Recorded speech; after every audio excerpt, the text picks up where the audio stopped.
Welcome to She Counts, the Real Talk podcast for women in accounting. We're your hosts, Nancy McClelland and Questian Telka. And every episode, we're digging into the real experiences, challenges, and unspoken truths of life in this profession.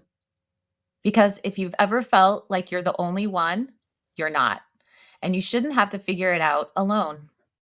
Special thanks to our sponsors, Forwardly, Ignition, and Keeper, for helping us bring these conversations to life, enabling us to share out loud what everyone's thinking, but no one's saying. Today's episode is called How to Make Business Happen When Life Happens. We're going to talk about what it means to go to work in a time of personal crisis.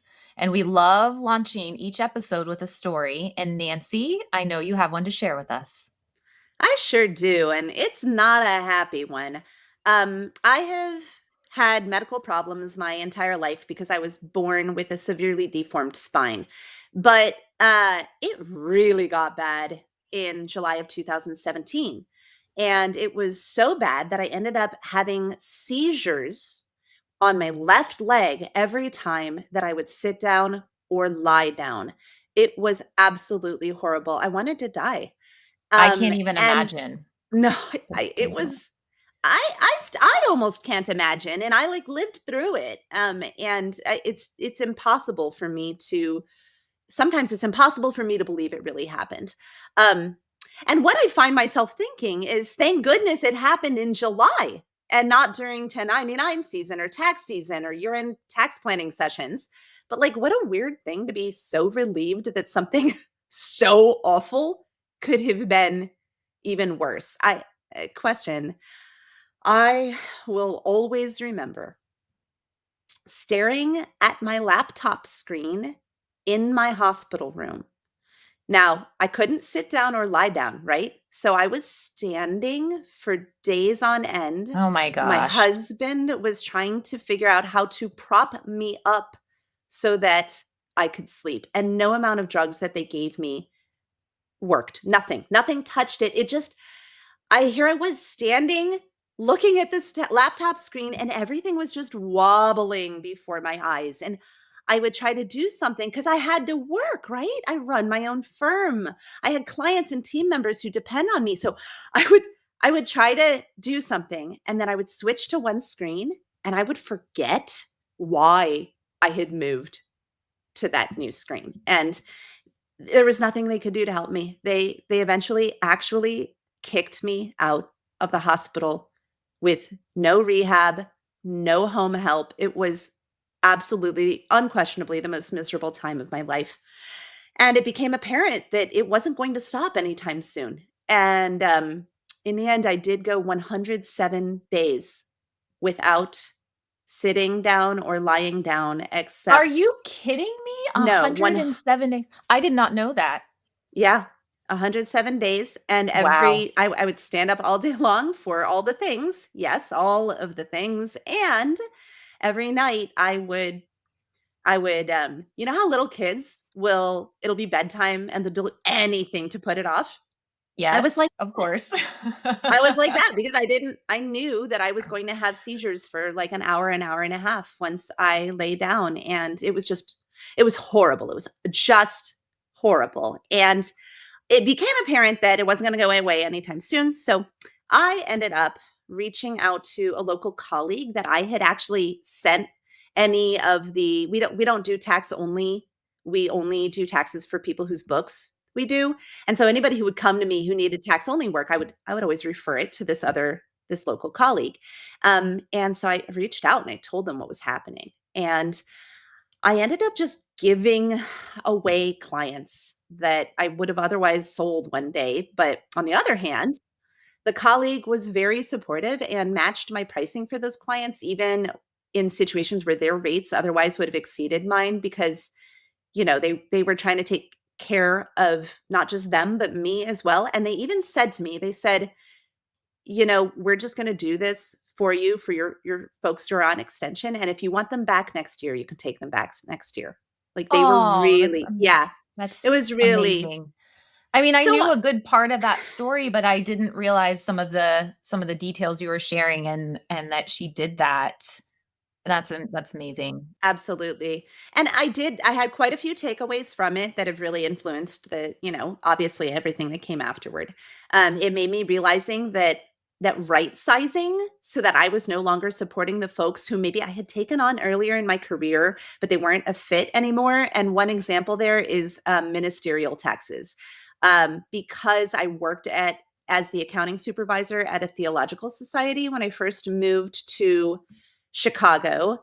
I ended up, just being friends with a lot of people who were ministers and ended up getting into that area. But it wasn't something I was passionate about. And so I gave all of them away. So it kind of forced you in a sense to really think about what your ideal client was like right at that time It too, did right? Yeah. question. No, it Yeah. absolutely did. I had never done that before. Like I knew that it was a ragtag group of folks and that these weren't necessarily the folks that I was excited about caring for, but I had never been exposed to the concept of an ideal client profile. That was brand new to me. So that actually helped. And it meant that a few years later, when I decided to do it when I was not in the middle of a medical crisis, but was just being intentional about whittling down my client list, it I was like, well, I did it before and the world didn't end. So I guess I can do it again. Also, I have to tell you, there was only one client who wasn't understanding. All of my clients, whether I was transferring them to a colleague or wasn't going to be working with them anymore or just was late on some of the things that I had promised them, everybody was freaking amazing except for one. So you And did a really they, good job of vetting your clients initially because you found yes, amazing they people and humans as Well, and clients. that one client went onto the giveaway list immediately. I had planned to keep them, but after they reacted with like, "Yeah, yeah, but when can you get our tax return done?" I was like, "And goodbye." You're fired. Yeah. So I did have a lot of takeaways, and then one other takeaway that I want to mention from that, and I want to call her out by name, Mindy Lubke from Bookkeeping Buds. I mean, all the Bookkeeping Buds were so amazing, but I get a little choked up every time I think she reached out to me. She's in the Chicagoland area. She reached out to me and immediately offered to take any work that I couldn't handle off of my plate, and we would just figure it out later. Oh, that's so amazing. Yeah. She was just like, "What do you need right now? Give it to me. I will do it. I will figure it out. We'll deal with the specifics later." It still sticks in my mind as the number one kindest moment in my entire life, and I am forever grateful to her for letting me know that I had a safety net. Well, I didn't know that I had a safety net, but I did. Yeah. Yeah, I mean, one thing that is important, I think, for everybody to keep in mind is that these situations and these traumatic events and difficult personal and professional situations happen often. And if it hasn't happened to you yet, it will, or it will impact somebody close to you.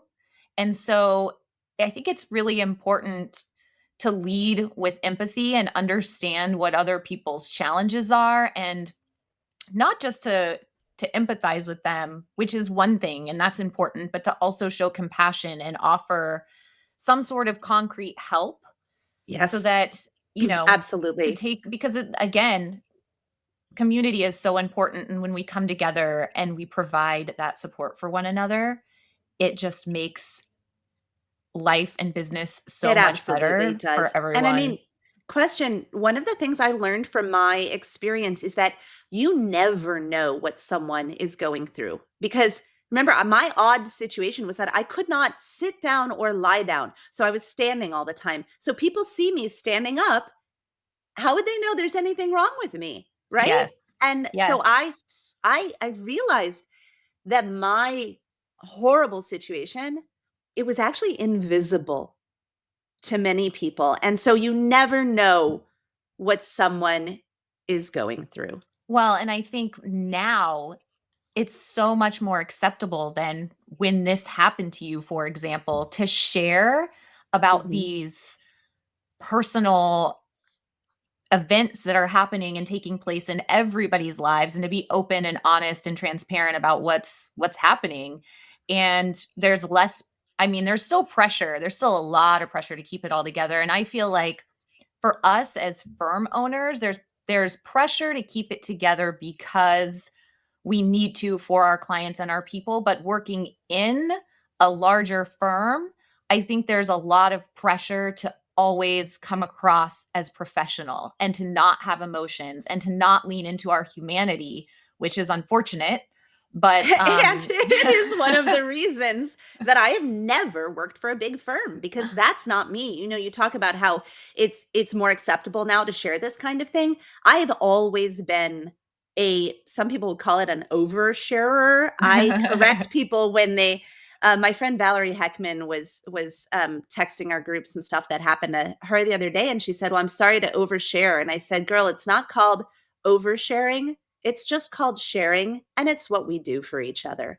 That's So right. I've always been like that, and I've never felt the pressure to keep my struggles private. However, I have felt the internally generated, probably, pressure to keep it all together and keep things moving despite what's going on. Now, I know you have a really traumatic story as well. We are leading with these stories in part so we can get to the good and more positive stuff later.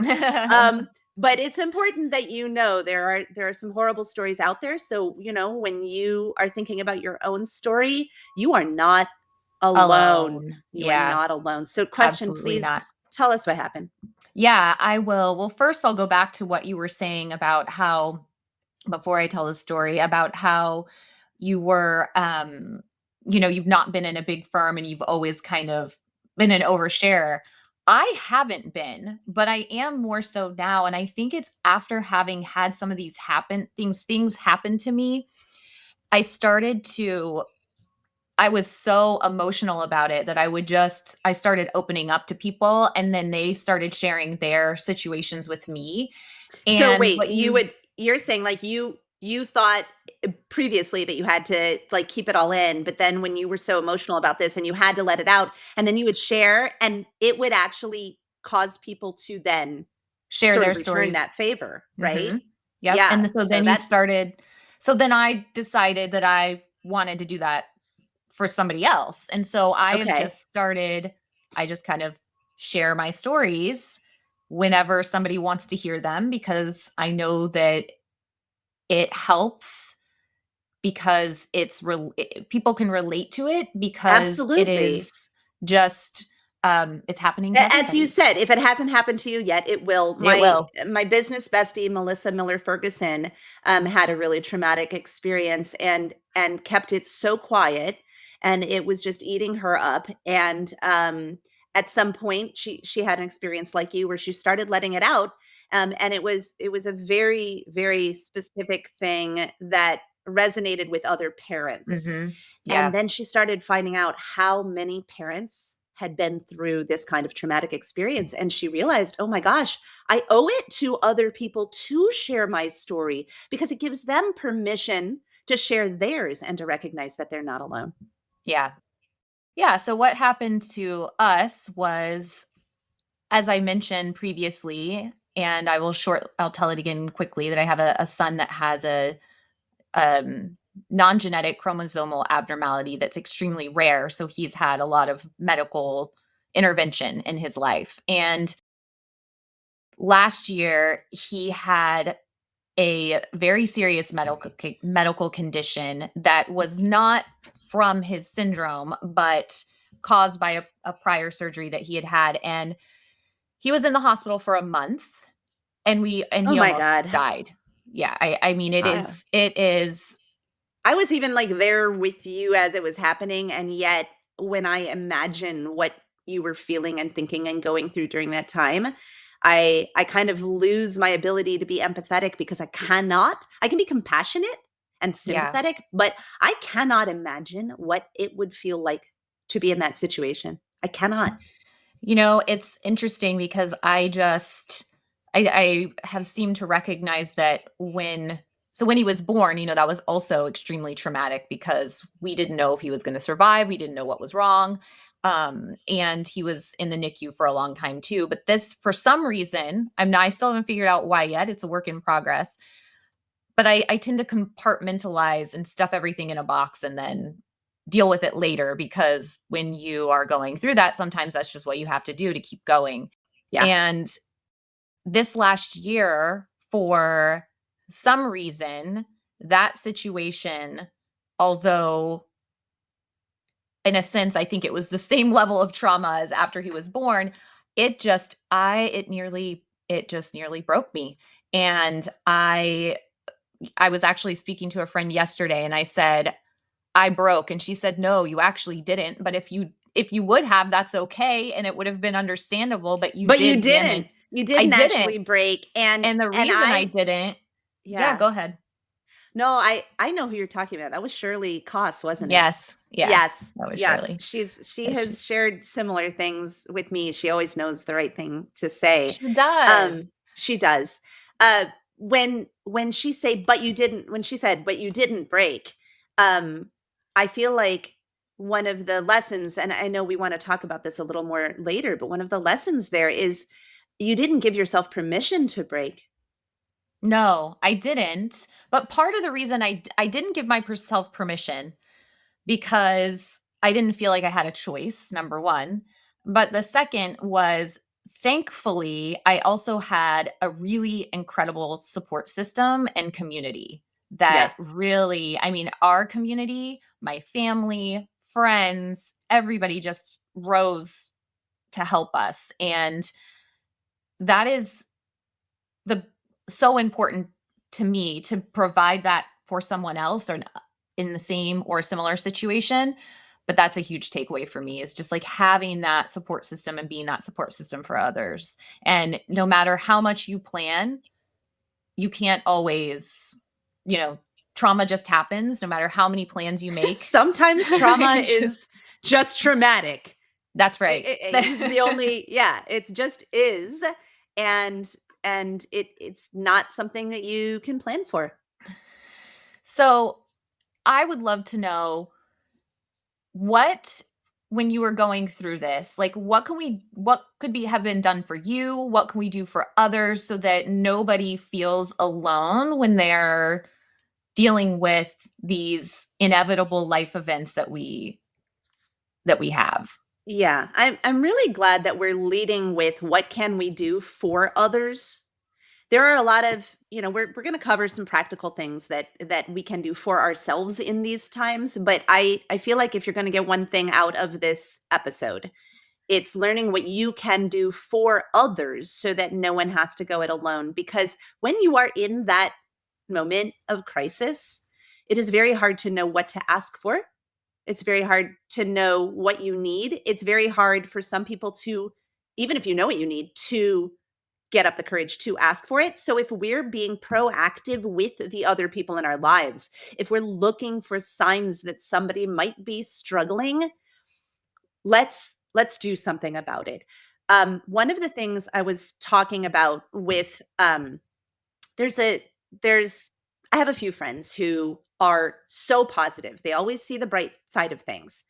And that's not me. That is so not me. And the reason I love that is you that admit that, by the way, really, because I feel like that's a hard thing for people to admit, right? we're It's like, supposed oh, to be like, look on the bright side, be grateful for what you have. Everything happens for a purpose. Like I get that that helps a lot of people to have that attitude, but I have a different mantra. It's very important to me. It's that the good and the bad coexist. They do not cancel each other out. It's okay. In fact, I would encourage venting about the hard parts and recognize that that does not make you any less grateful for the good parts. The joy and the gratitude and the moments of escape, you can appreciate those every bit as much as you would have if everything in your life were going well. As a matter of fact, better, because you see that contrast oh my gosh, between, yes. right? That's what right? happened I to me mean, last year. well, and you and I both love to dance. So I'm going to use dance as an example of you. I remember you were in the middle of that horrible, I think he had only been out of the hospital a couple of months, and you went to some like dance event and you were like, "Oh my gosh, for a moment, just for a moment, I didn't feel all the pain all at the same time." And that Yeah, it was happens to just me. my mind is clear when I dance. Yeah, absolutely. Music, Well, it's I music. want to music is huge.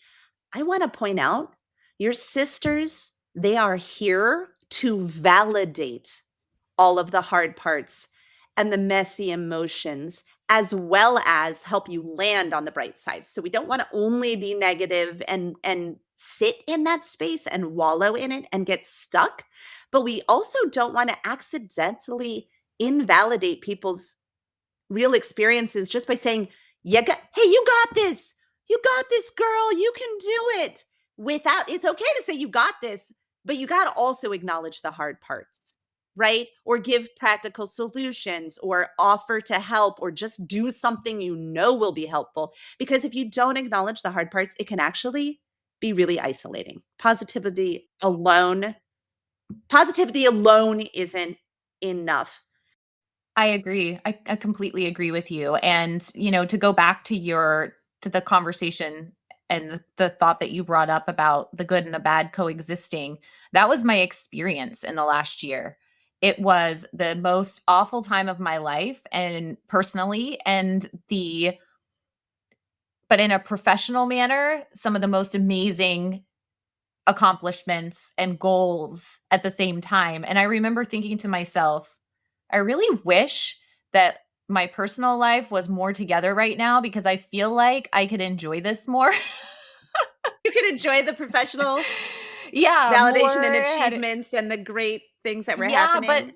but at the same time, I'm so happy that that contrast was there because it helped keep my head above water. So it's really, and I did notice the polarity between the two feelings, and it was important that I had the opposite side of that at the same Right. time because it helped me keep going. So another thing I want to bring up as like what can we do for others is I want to talk briefly about a Jewish tradition. I know I mentioned that I worked at a theological seminary. I always joke that of course they would hire a Jewish person to handle their finances, right? To be the money handler. I am Jewish, and there is a beautiful tradition of praying when you hear an ambulance siren. And whether you believe in the power of prayer or not, think about this. This is a spontaneous act of compassion and kindness. It's it's a way of expressing solidarity with those who are in need and hoping for a positive outcome. So think about this. If you were that person inside the ambulance and you knew that everyone within the sound of your siren, even strangers, were wishing you well, how much strength would that give you to hold on until you get to the hospital, right?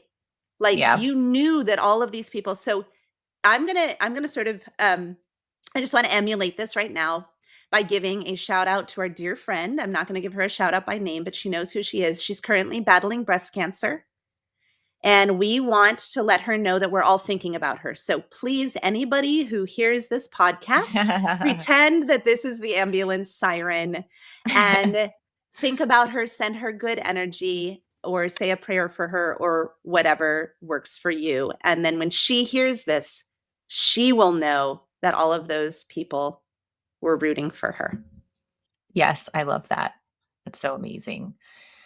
I think it's not just about also what we can do to manage things, as you were saying, in our own time of crisis. It's how we can be intentional about also helping other people, right? So There was if something that you said actually to me that was so helpful to you when you were going through your crisis. And you alluded to it earlier. You talked about doing concrete things. yes.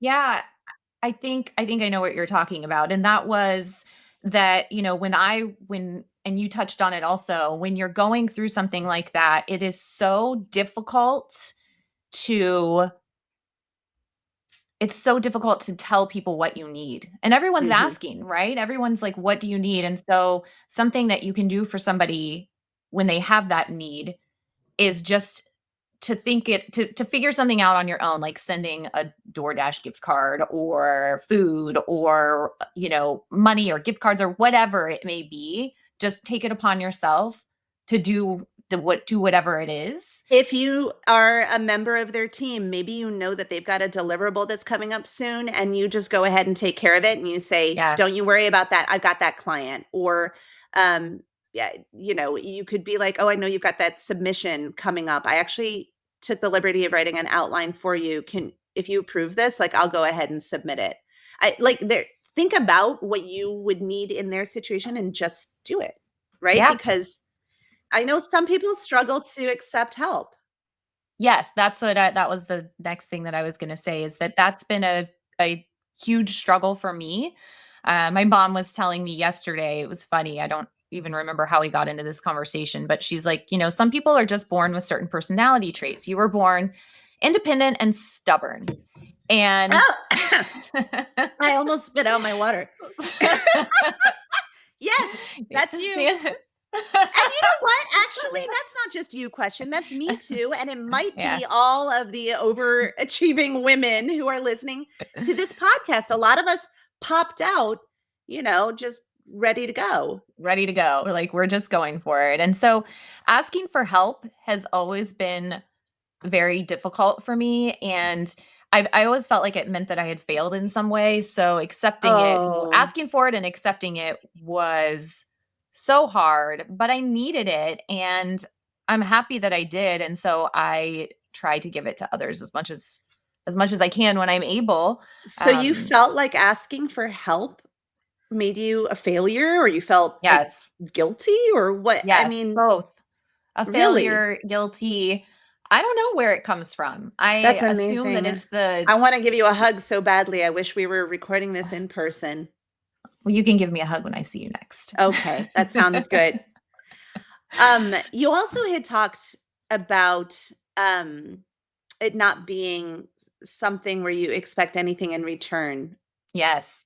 That's I think that's so important, is really just this is not I when I do something like this for somebody else, like, I don't even expect a thank you from them. I mean, you do it. That's what we do, right? I did the same in return, but I do it without any expectation, because all that expectation does is put more weight on the person who's really suffering, and then they feel pressure and feel guilty if they're not able to do whatever they need to do. So just really simply doing it because that's what that person needs, without any sort of like need for acknowledgement, because that's I really just what it's thought of an about. idea.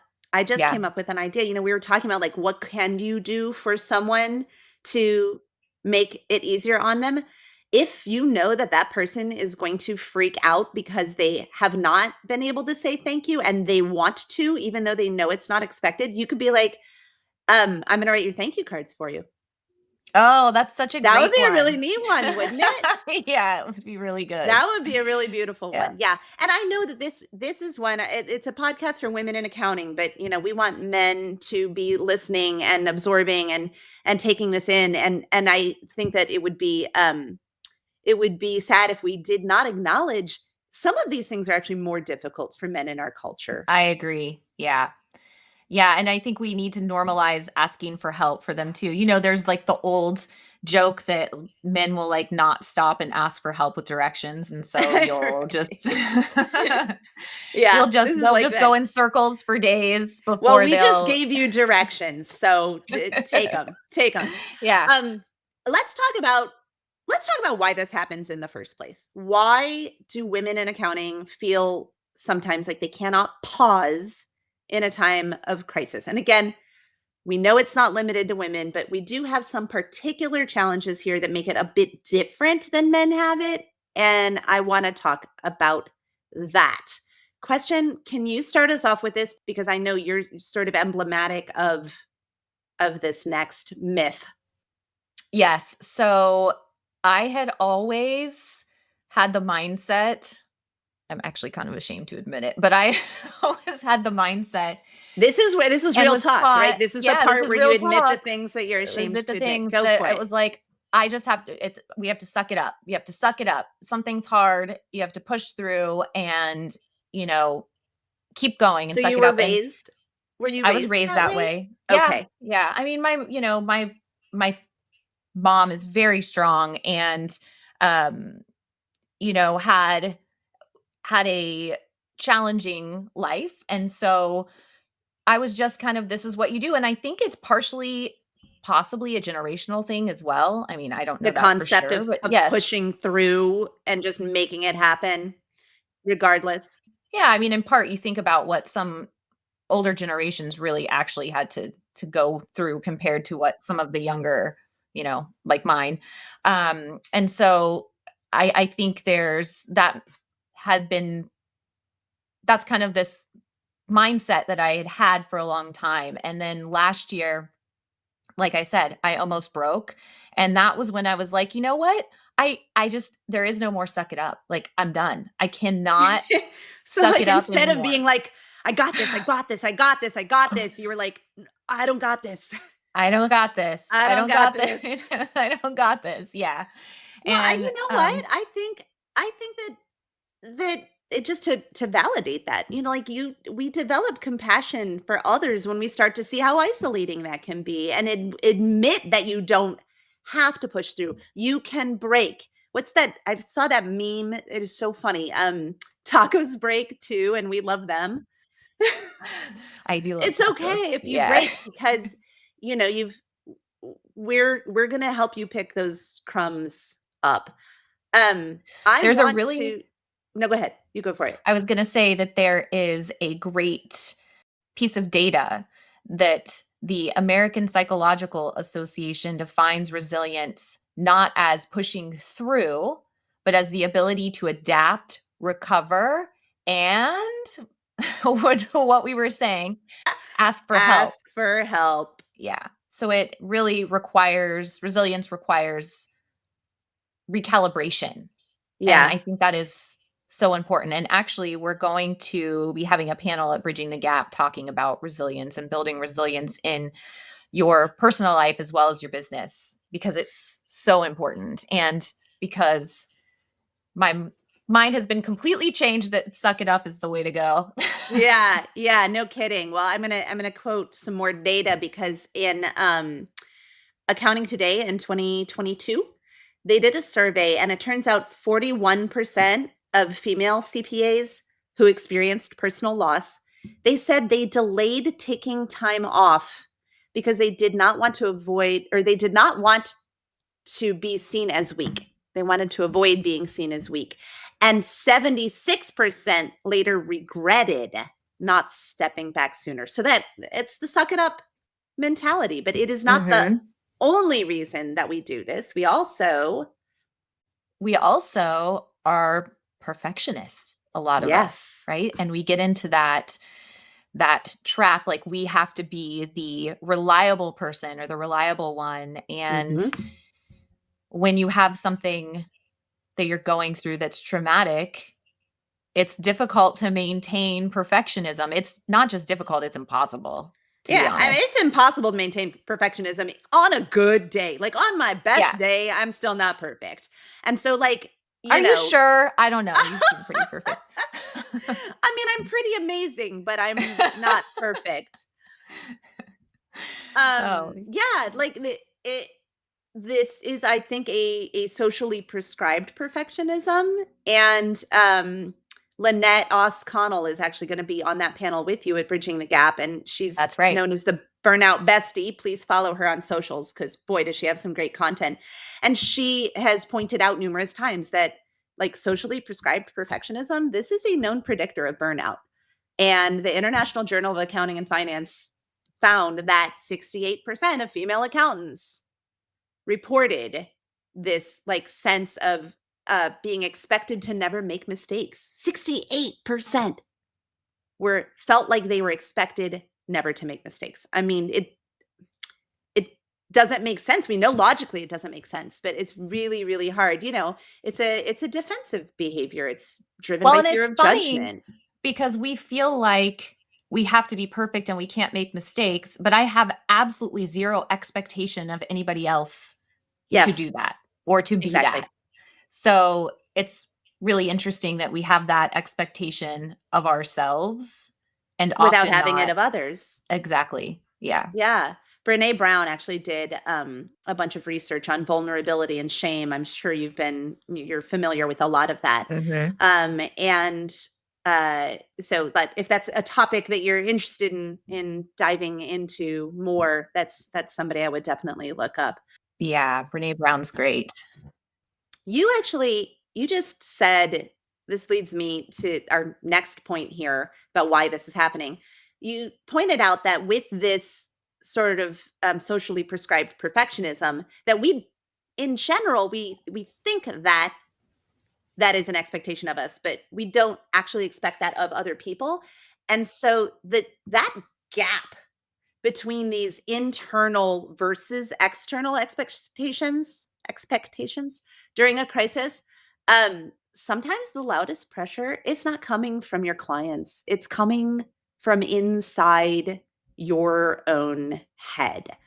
And we've been taught to fear that, like, being seen as less than anything, even when life is happening, is not appropriate. And I it makes me it brings me a lot of anxiety. And I've talked to my therapist a lot about this. And I know I've told this to you before. I've said this to a lot of people because I want everybody to know. um I want everybody to know this piece of advice. My therapist framed for me the concept of doing your best. That's not the platonic ideal of what it means. Your best. What does that mean? It means doing your best means the best you can do under the circumstances. Circumstances which are often less than ideal, right? Always. Um, Almost always, right? always. At But least in my sometimes worse than experience. others. Yeah, of course. So for me, you know what I've started doing, Question, is I've just started saying this out loud to people with whom I'm working when I'm struggling, and it lets them know I really am doing the best that I can, and I'm simply not in a situation to do more, but that when I am, they will get that version of my best. I'm I think co that's a yeah? really great phrase. Can you Okay. repeat it again? Because I think that that's something that we should all say and tell ourselves as well as other Yes. people. Okay. So doing your best doesn't mean the platonic ideal of your best. It means the best you can do under the circumstances. And so I let people know that I really am doing the best I can. I'm simply not in a situation to do more, but that when I am, they'll get that version of my best. Yeah, I think that's so important. And Thank it's a you. good reminder for all of us. Yeah, absolutely. We've already really talked about what we can do to help others, but it's really important to think about our own survival tools. Like what can we do? What can we do for ourselves? Right. Not just coping, but managing, like practical solutions. How Practical do you solutions. manage Yes. how do you manage work during a personal crisis? Okay, well, I've got a very important one that, again, if this is the only part that you take away from this section, communicate early, communicate honestly. Let I This is easier for me than it is for other people, but I know that you're going to back me up on this later on, so let me get this out. All right, so let key clients, teammates, your boss, whomever it is that is in your life on a regular basis, let them know that you're experiencing a challenge. You do not have to explain all the details, right? But Yes. let them know, because And this transparency, yeah, go ahead. I was going to say, I think that's so important that you said you don't have to give them details Yes. because when going back to what I was saying earlier about the culture of working in a larger firm, I do feel like, in my experience, I can only speak for my own, of course, that when you provide some of those details, sometimes it feels like it can be held against you, and occasionally it is. So it's like you do have to kind of have a bit of a measured kind of, what are you going to share, what are you going to tell? And so it's a really important to know you don't have to share everything, but to kind of let them know that there's something happening. Letting them know that there's something going on is just like, it's a very vulnerable thing to do, but it also is very transparent, and Mhm. transparency builds trust, and it sets realistic expectations for your availability or temporary performance shifts, and it lets them know this isn't forever, and it doesn't make them wonder what the f is going on. Yes, And because if your work is if your responsiveness is changing, if your work is changing and you're not telling anyone, I think that's such an important point. Then they're wondering what's going on. Why is this yeah, happening? Why is there work? Why is, maybe work is you're not able to work as much, or you're having, anything could be happening. You could be making more mistakes. yeah, Um, yeah, your focus is off. Yeah, absolutely. I mentioned Lynette Osconnell. She and I were actually talking yesterday, and I mentioned that we were going to be doing this podcast. And did she have anything that she wanted to like add to the conversation, given her area, like where where she specifically talks about burnout among accountants?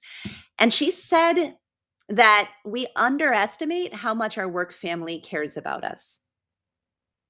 I think that's very true. I mean, I saw that firsthand. I mean, I know that I have the incredible relationships, but when he was in the hospital, so many people came forward and sent gift cards to us and reached out and sent cards. And I really, you can so much more easily recognize it when that takes place. Yeah, she was pointing out that we often, we often have a scarcity mindset, right? And Mhm. sometimes we'll think that our worth to other people, especially the ones that we're working with, especially if you're in a big firm, or you're contracting for someone, we think that our worth to other people is limited by the economic value that we provide to them. And it's just not true. And if it turns out that it's true, maybe it's time to start rethinking where you are and who your boss is, or who your clients and your team members are. And to go back to what you were saying earlier about not having to share all the details, she gave me another really helpful tip. So she actually gave me a little script here. So I'm going to read it slowly because people might want to write it down. So after you've shared whatever your story is, however many details you're comfortable sharing, right? That's up to you. You can say, that's all I'm comfortable sharing at the moment. But if you're open to it, I may want to share more later. And that's a really warm end to your sharing, right? It shows them that you trust them, but in a very warm way. It's asking them to respect your boundaries. Yes. You're being very gently, you're saying, and scene. Like, I am not talking about this anymore, but you're doing it in a gentle and a warm way. So that's all I'm comfortable sharing at the moment. But if you're open to it, I may want to share more later. Yeah, I think that's so important. And we already kind of hit on this one, but really tapping into support systems and making sure that you are, looking to a fellow bookkeeper or peer group. Maybe you have a business Hmm. coach, some sort of grounding force that can really help you not only with the work that you need to accomplish, but any sort of emotional validation, or if you need Yes. strategic thinking. When you're in a time of trauma like that, it's very difficult to make decisions and to think strategically. Yeah. Yeah. And you had talked about how uncomfortable you were accepting help. And I think that learning to become more comfortable with it can really help. And to get to that place, practicing vulnerability with other people, that can actually build resilience. We think of vulnerability as a weakness, but it's not. It's a strength. And that was actually one of the presentations that was a Bridging the gap, presentation I right? yeah, it was Bridging the Gap last year, vulnerability as a strength. And so I encourage everyone to really like lean into that and flex Mhm. that muscle. Let's talk about a couple of very, very practical, like, okay, we've talked about community, we've talked about emotions, we've talked about all of these things, but what can we do like in the job? I think we have to prioritize, and we're doing that all the time anyway. So it's just really important to just be ruthless about it. Like, I Yeah. have to set boundaries. I have to make sure that I am starting with the things that I absolutely have to do and accomplish, like critical deadlines or payroll, because you still want to make sure that everyone is obviously Hmm. getting paid, because that would be a problem.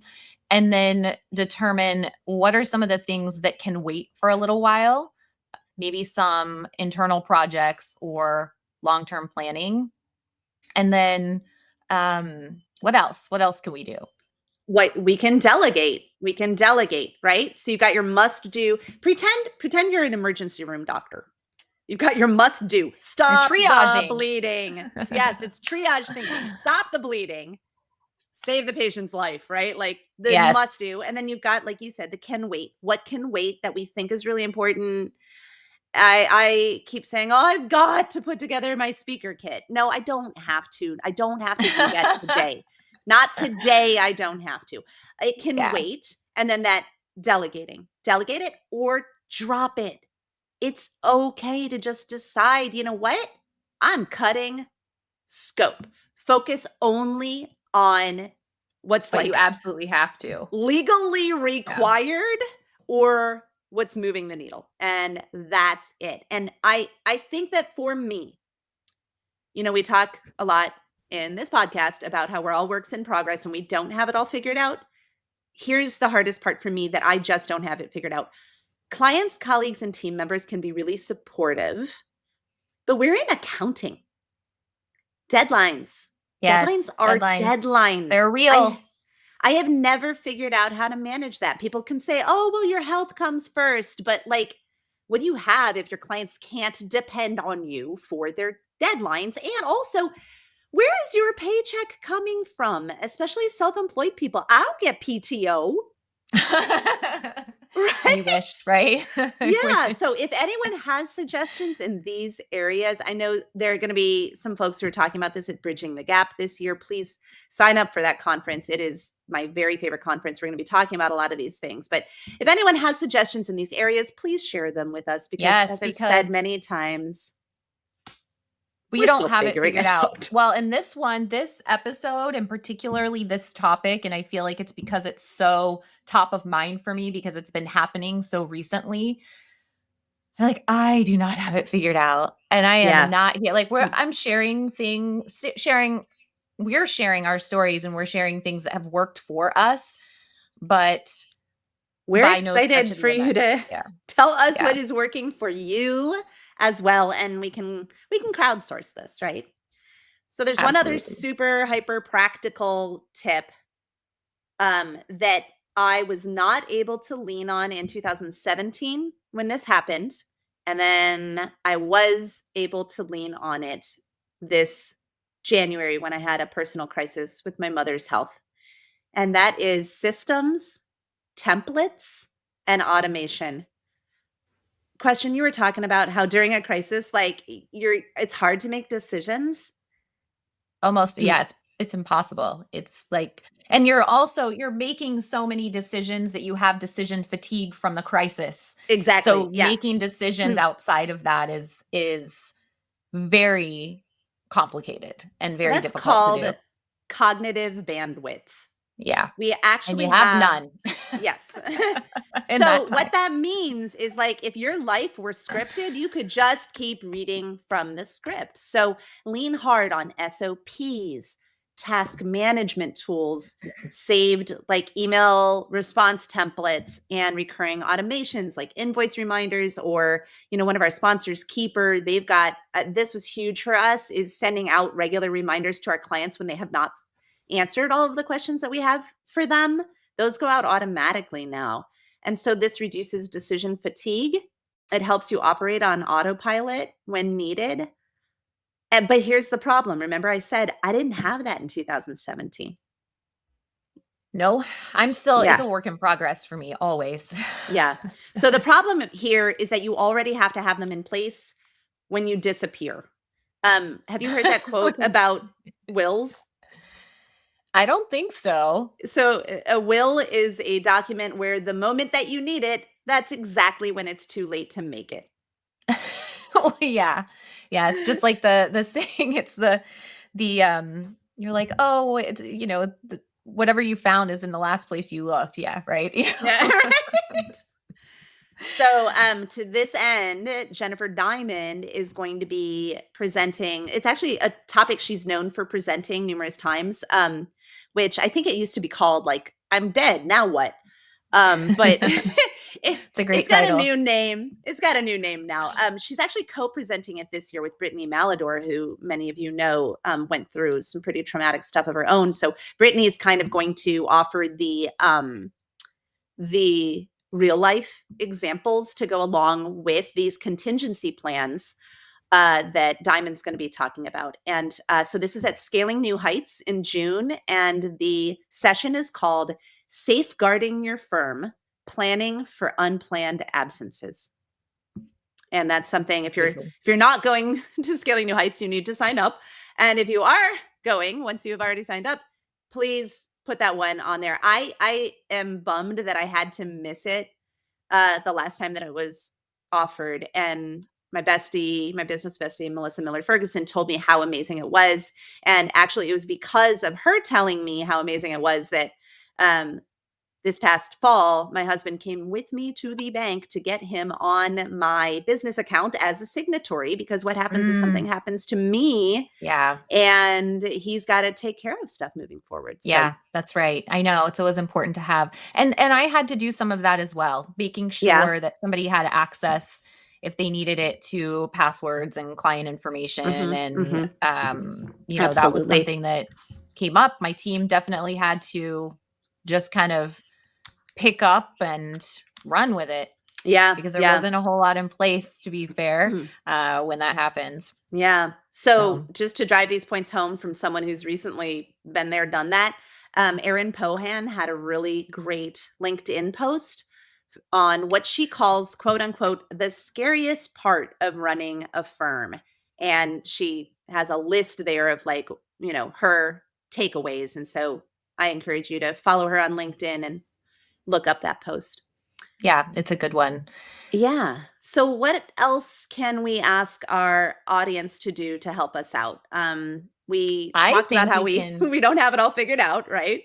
Yeah. Well, we can ask them we would ask all of you, I guess, to post on our She Counts LinkedIn page and share your stories with us of a time when you had to keep things going at work despite having a really rough period in your personal life. And we would like to know, because we could always do a future episode and delve into some of this, like what helped Mhm. you most, and what do you wish that somebody would have said to you or told you during that time? And before we sign off, Question, I know we love to leave Yes. people with a favorite quote, Yes. and you have a And good one. I do.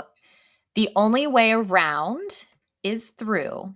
And that's from Robert Frost. And that I have found completely true, especially in my situation, is the only way to get through it is to get through it, right? So there's no way Yeah. around it If except you through. can picture yourself, this is something that is very helpful to me that I learned in 19 no, it was in 2000.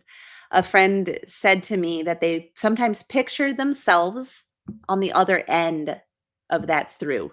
They know that they have to Yes. get through it. That's what I They visualize. Yeah, picture yourself on the Absolutely. other end of that. On the other end, and just Um, continually imagining that, because yeah, you're manifesting it, right? You're going to get yes, there eventually, right? you So will. that's a piece of advice that I would share, is that it's You'll make it. just remember, yeah, you'll make it. Just keep going and accept where you are. Just Yeah. accept that you're in this moment, and keep going and get to the other side, and you'll look back on it and just be But all the keep more going resilient doesn't for it. necessarily mean push through. You've got No, practical no. solutions. You've got a No community to sucking it lean up. on. Don't just suck it up. Don't just suck Yeah. it up. Before we go, I want to plug a She Counts book club pick. We Yes, are we going have to a have a book book club. club. Yes. And our first pick, which neither of us has read yet because it just came out the other day and we ordered it the day that it came out, but it hasn't arrived yet. Dawn Brolin has written a book called The Elevation of Empathy. And it just came out. We're so excited because she's going to be an upcoming guest on the show. She's going to be talking about transforming leadership through empathy, which is a skill that many women have hidden or pushed away in a male Yeah. dominated business world, seeing empathy and compassion as a weakness instead of something to lean into that actually creates healthier company cultures. Yes, I agree. So thanks for being here with us on She Counts, the Real Talk podcast for women in accounting. If something in today's episode hit home for you, good, because that is exactly why we're doing this. We want you to feel seen, heard, and never alone. Remember that you can get CPE credit for listening at earmark.app. We are going to put links to that and any other resources that we've mentioned in this show are going to be in the show notes. And please be sure to subscribe and share this with another woman in accounting who needs to hear it too. We'll see you in 2 weeks. Thanks for being here. Bye-bye. Thanks. Bye.